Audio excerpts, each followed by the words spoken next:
long distance skier in ski classics, yeah.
Today we're just doing 2.5 hours of very easy skiing because in the evening we have sprints and they start at 6:30 in the evening. So this morning is just an easy ride, enjoying, and also skiing with some of the friends here. So Thomas Bing is here, so maybe chatting with him, seeing what the competition is like. Yeah, should be a good day out here.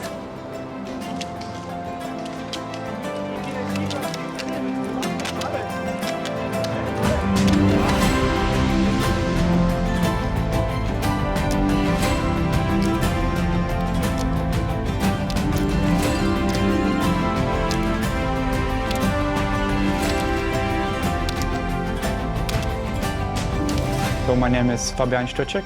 I am from the Czech Republic and I'm a skier for Vltava Fun ski team, which is a long distance ski team in the Czech Republic. My grandparents were both skiers and coaches. My aunts, I think they went to the Olympics at some point. So yeah, I couldn't get away. And I grew up in this small town called the Cradle of Skiing in Czech. And so everybody skied around, all the community, everybody knows about it. And that's how I get into it at a very young age. My name is Jan Strail. I live in Czech Republic. And you're a long distance skier. And I am long distance skier in ski classics, yeah. Vltava Fun, but it's not here now because it's old jacket. Yeah.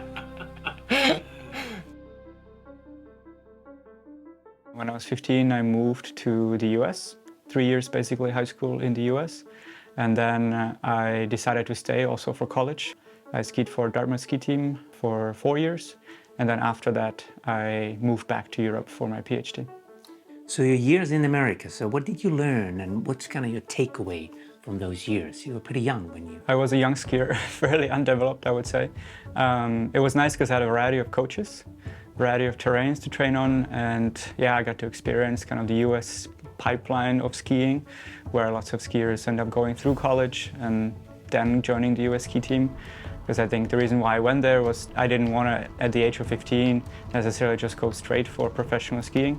I always wanted to have a B plan of sorts. And to me, getting college or a higher degree was kind of some achievement that I wanted to go for. And that what taught me there was how to combine the athletics and academics at a fairly high level. Their pipeline is just quite a bit different, more integrated with the colleges. There you have full support from the coaches, you get massages, strength from coaches, scholarships as well. I think in Europe, if you try to ski and go to college at the same time, it's very hard because the professors maybe don't give you as much leeway, or you cannot leave for the races on Friday or something like that. And with training, it's nothing systematized. In Czech, it's like after high school, you decide you go full, all in, and that's kind of the path that you have. If you go to college, there are not as many who end up going to the team afterwards. We just did an easy ski, checking out the course, seeing if there's any cracks, seeing where the sprint was, and also the climb preem. Yeah, enjoying the weather, talking with the competition as well, trying to see how fit they are. So Jan, you have the record time for this race, but What Tell is me. this record time? 2 hours and 14 minutes. Isn't that your record on this? Okay, yeah, record time on this race, yeah. Yeah. Yeah, Yeah, you are the fastest man. yeah, it was last year. Pressure for tomorrow. No, I'm also nervous because I don't know how looks my shape or what is my shape, because I did the training all the summer alone. But we will see. Oh, go away. He likes me. Yeah, I guess so. I smell. Yeah. I met with my girlfriend on skiing. I can travel on the world because of skiing.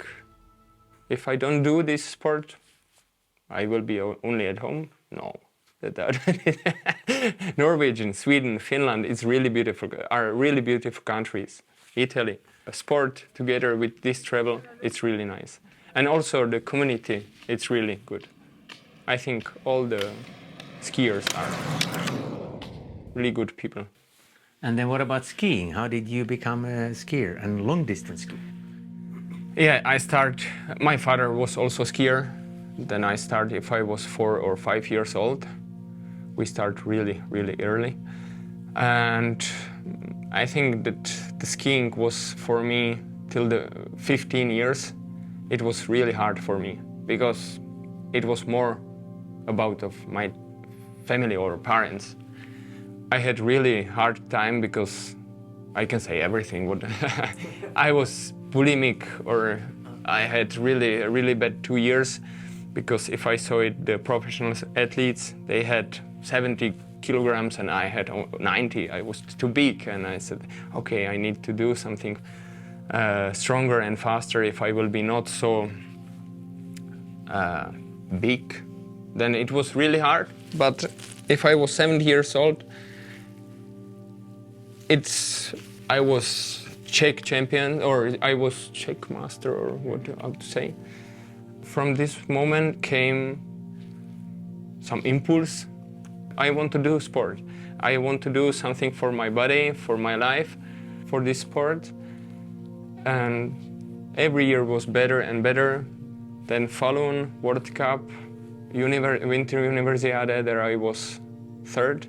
It was really good and made me happy till now. Sport.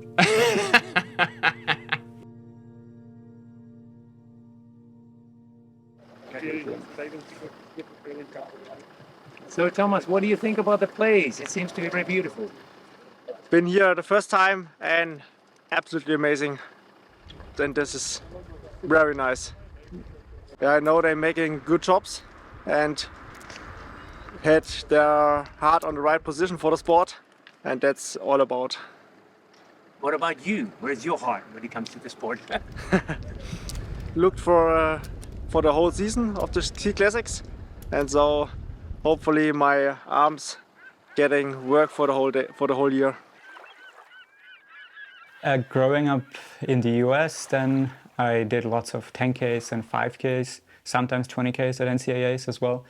But it wasn't that common to ski any long races, and the coaches were like, oh, you shouldn't ski 40K or 50K, you know, it's going to destroy you for the season, like it's not going to do well. And I did maybe only one race, one 40K, 50K when I was a junior, but I knew I really enjoyed it. I didn't like the short 10K when you couldn't ski with anybody else, just on your own. And I mean, the pain cave was one thing, but yeah, I just enjoyed much more the strategy of skiing with other skiers and having the emotion and passion around you and just knowing, okay, I can push myself, be better than this guy or whatever else. And so I think that's what got me to long distance skiing, is I knew throughout college I wanted to do it, but to be able to compete in college, you cannot compete long distance, at least in the US, on such a level. So after I came back from the US, I ended up on this team actually. And yeah, and after that, I just transitioned to kind of full-time ski classics. I think for me, I always knew I wanted to do more long distance. Always liked pushing more hours and more kilometers. And overall, the pace just felt nicer for longer at, you know, higher threshold intervals than, okay, let's just go for 20 minutes. Or, you know, if you're traveling somewhere and you're traveling for hours and hours and you just do a sprint, it feels like a bit of a waste. So it's nicer to enjoy it for a bit longer. Yeah, the transition was for me fairly fast. I think then I was like, okay, let me just train a bit for these longer races. And then having one season where it was just longer races all throughout, basically. But for double poling, of course, that's a whole nother transition. I think that took much longer to actually get used to it, probably 3 years. But you have the sprint tonight as well. The sprint's really short and it's a lot of curves there. It will be maybe for fun. And Thomas he is also here. It's like a new guy in Ski Classics or second season in Ski Classics. I think he will be really strong. Nygaard is a famous guy from the Ski Classics, but I am also there.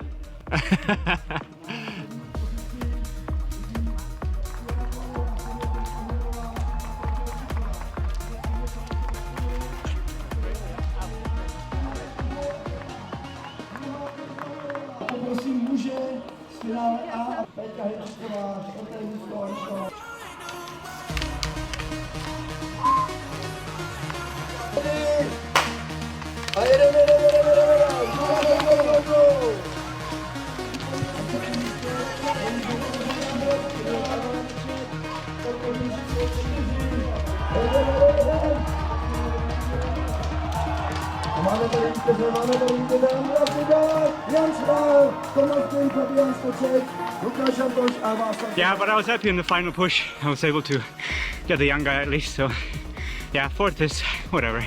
But it's still good. Happy to be in the final. I'm really happy that Nygaard is here because it's amazing to have some race with legend. Yeah, it was something different. Fun to ski together with the Czech guys here on their home turf. So, damn, it's amazing place.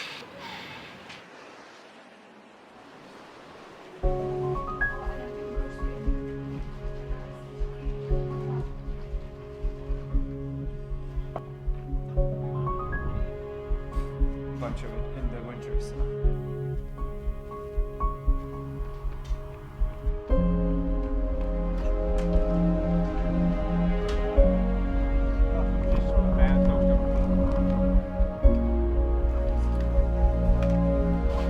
Race day is today. Come on! Only 5 minutes late from the estimated departure time, so yeah, it worked out. I took over the bathroom for too long and we ran out of toilet paper, which was the bad part. Good morning, all Ski Classics fans out there in the wide world, and welcome to the Czech Republic, where Energamo Lipnolopet roller ski race is getting started in a few minutes, as you can see.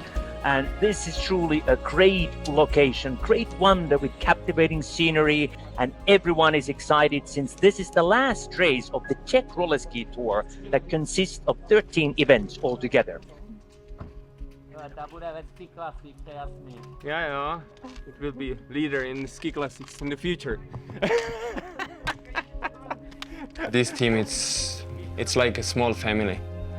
We have really good service guys, we have really good manager, and also the main partners, the biggest partners, they are really friendly and they like this sport. It's really good.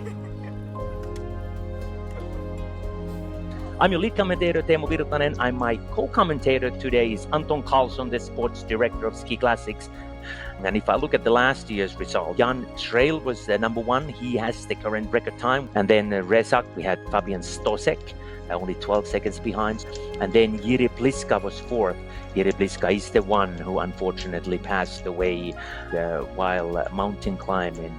So he's not here, unfortunately. You can see them getting ready here. But off they go right now. The guys are on their way, 55 kilometers to go. Looks like Nygaard wants to make sure that he has a clean start, no troubles with any broken poles and so on. We have here 129 is Thomas Bing, 146 is Andreas Nygaard, and 141 is Jan Schreil. 142 Fabian Stokcek, 106 is Rezak. So we have all our favorites up there. Yeah, Jan is very funny. He always laughs, and that's always necessary. He transitioned from Lukáš Power ski team, so there it was more of a professional atmosphere, or like we're also professionals, of course, but I think maybe there wasn't such a like family atmosphere at that team. He joined only 3 years ago, and that for us was great news.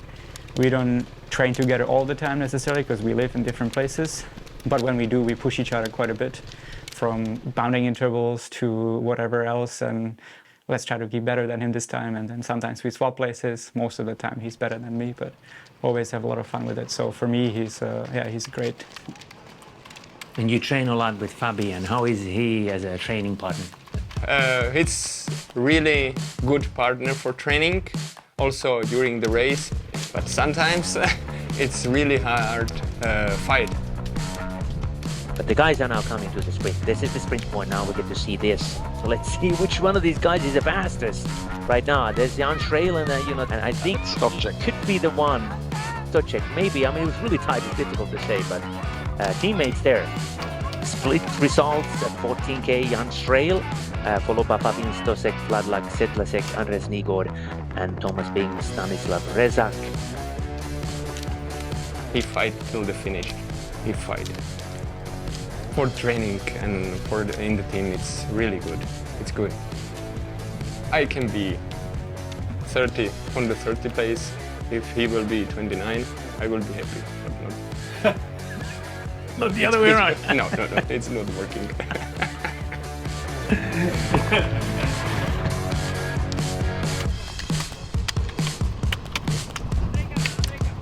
Train when you can and train as much as you can. I think that would be the train philosophy. For me in the past, and the system that I came in from the US was as well, and already knowing in high school a bit more, is kind of like a 4-week plan, building up easy, medium, hard, and then a recover week. And then throughout the week, it's more of like, Mondays usually off, and then weekends, long distance, Wednesdays, Tuesdays, intervals, so long distance as well, and then 2 times a week strength. So yeah, that's kind of the philosophy of like sticking with that. So building up throughout the month to harder and harder weeks, and then have a recovery week. So 4-week training sessions, I guess I would call it, with an overall goal of overall hours for the year, and then breaking it down over the months, seeing what I've done in the last few years, looking back into some key workouts which I thought had helped and try to recreate those. So looking now also at Strava and seeing how the Norwegians and Swedish train, and following that and trying to emulate some of those workouts, which I think it's great that it's kind of an open source for training, basically. So when you say emulate, any certain things that you have emulated or taken from those guys, the best of the best? Yeah, I think, like, say, the biggest example is doing these 40-20 intervals. I think in the past it was always like, oh, okay, let's do 3 times or 4 times 15 minutes, uphill intervals. And now it's transition, okay, it's much more of a Tour de France style cycling training. Let's do 40-20 intervals. Okay, let's do 30-40 minutes of these, and then see how that goes. So much more sprinting, I guess, than it was in the past. I think that has transitioned, and yeah, I'm playing with strength a little bit, different exercises for specificity. But I think, yeah, that would be one more concrete example. Watching some of those guys and how they do it. I mean, it's also a combination of these longer workouts where you do a 3 or 4 hour with like 3 different sets of intervals that we haven't done that much yet. So it's something I'm looking forward to trying. And there are a couple other tips of like now people are doing like 2 sets of intervals in one day with this threshold stuff. So it's also something to try for this season, seeing how that works. But I haven't read too many papers on how that works, how well athletes can adapt to it over time. So that's something yet to try. Vlastně dojedete dolů. Dolů. Jo. My pokračujeme po téhletej. A potom pořádá. Jo, tak to super. Děkujem. Or even the last climb, but those 3. But as you mentioned, I tend to agree with you that Thomas Bing will attack right away, because the first part of the hill, when they hit that, that's the steepest. Oh, I think last year we focused, and we talked about this with Jan a little bit, we focused a bit more on trying to be there for the sprint premiums or for the climbs, because that really pushes us to be in the top group, and that's really the key in the Ski Classics. If you can, I mean, for us at least, if you can be there in the first 20K, then there is, of course, a higher likelihood of being there later on, and and being smart about being in that pack and not just, you know, skiing ahead and be like, okay, I just get this premium and then it's done, and really trying to get better at that. So I think the goal is to, again, like for this season, for me, it's to be more times in top 20 if I can, and achieve some of the goals like sprint or climb premiums again. So last year I had 1 and 1 and I was pretty happy about that, and I was contending and some more of those. And I think that really pushed me to get better experience in the top group. Yeah. Getting tired, and there's a steep hill. Bing was pushing hard in the front there. Yeah, Jan is definitely getting tired, you know, we can see that. Boy.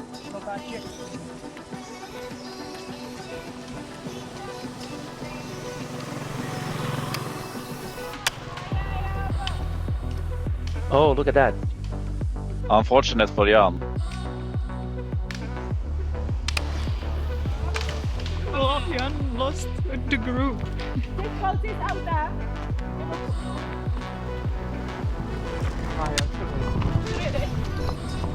Yeah, he had a problem with the ski. I don't know what was the problem, but it looked like. I work. I'm like a ranger or a fireman in a national park.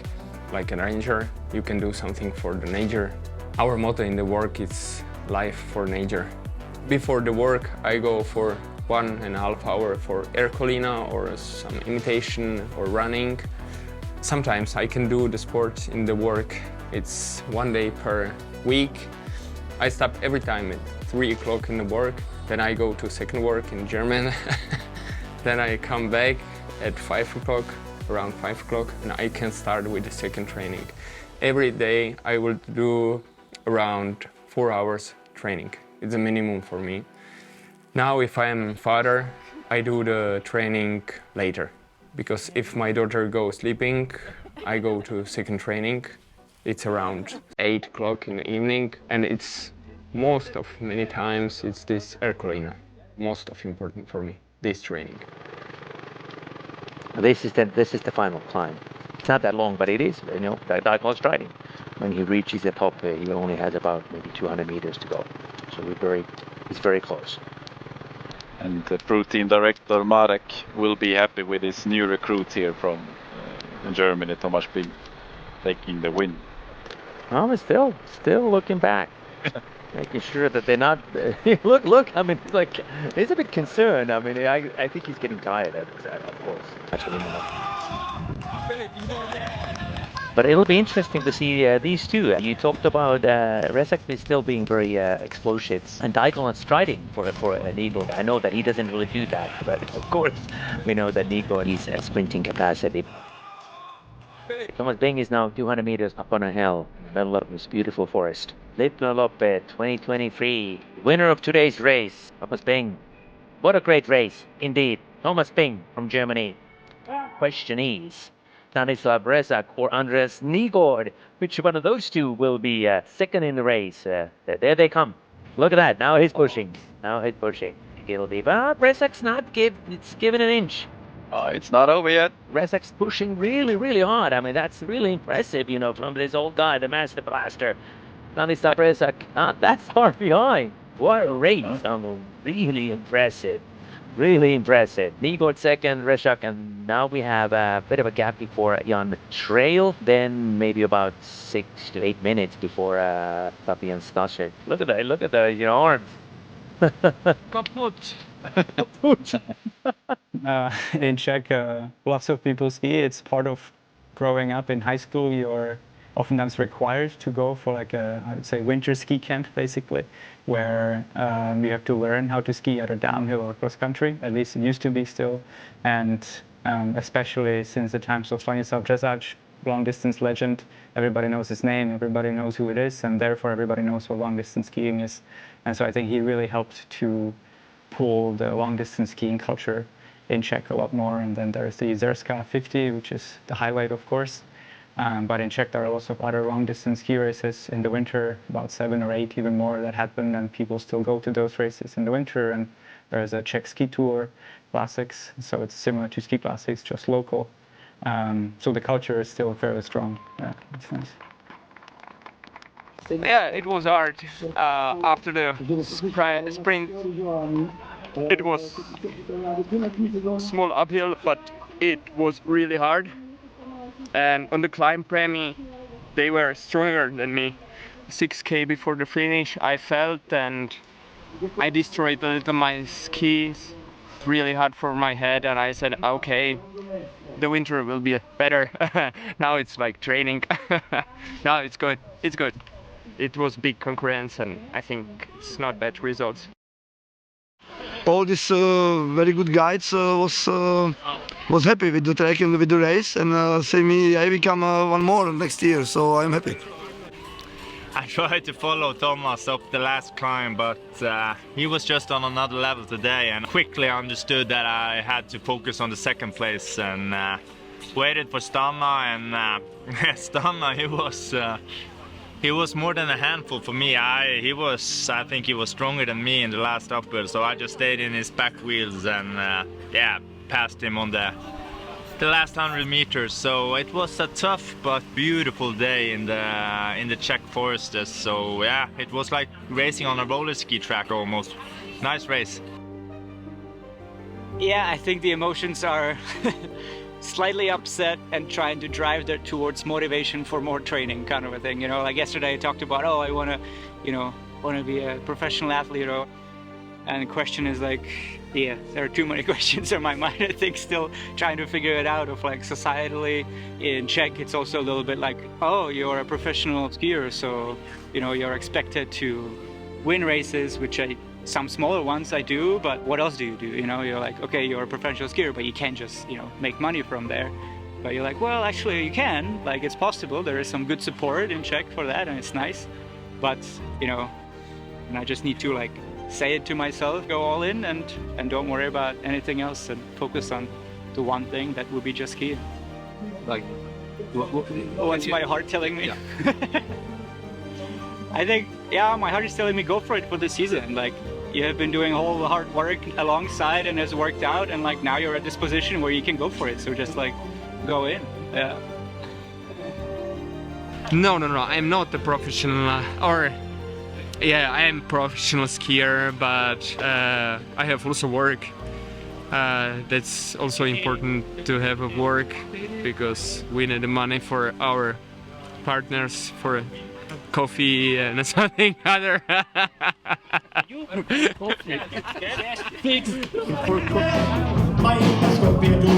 Rakouské Víně, nasrano sutápí v ryžový víně.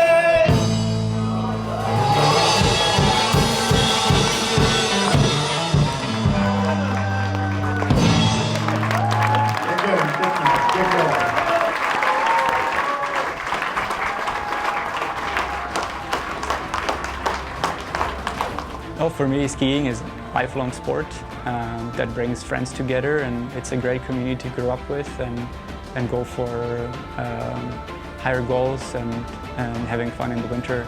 Life is adventure, go for it. Every day it's your life. If it's something wrong, if it's something really good, you can every time smiling. That's your goal in your life.